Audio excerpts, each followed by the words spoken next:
Among the sea of corn and soybean fields across Minnesota is a patchwork of more than 100 apple orchards.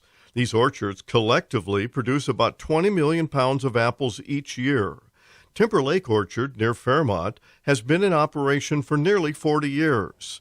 Al Zeitz purchased the orchard 7 years ago.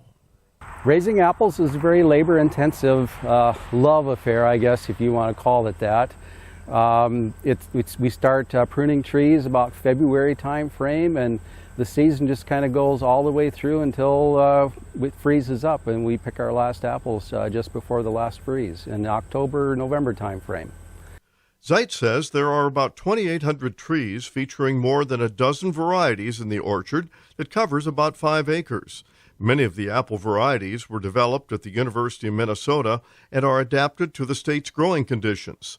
Just like the nearby corn and soybean fields, Zeitz says apples need the right growing conditions to produce a good crop. The growing conditions this year have been pretty good. Was getting a little worried in the summertime. We had kind of a dry spell, but for us here, we've had very timely rains, and we've actually got a pretty good crop this year.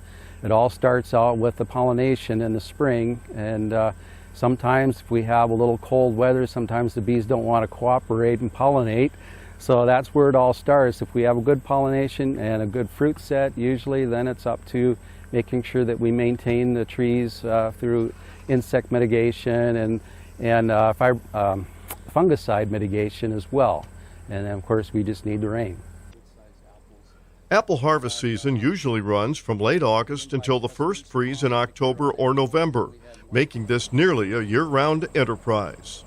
Everybody has their days, and I have mine as well, as like, why did I get into this? But this is the reward, is having the customers coming in and interacting with our customers and just sharing the bounty that we have here from our orchard. That's probably the biggest kick for me.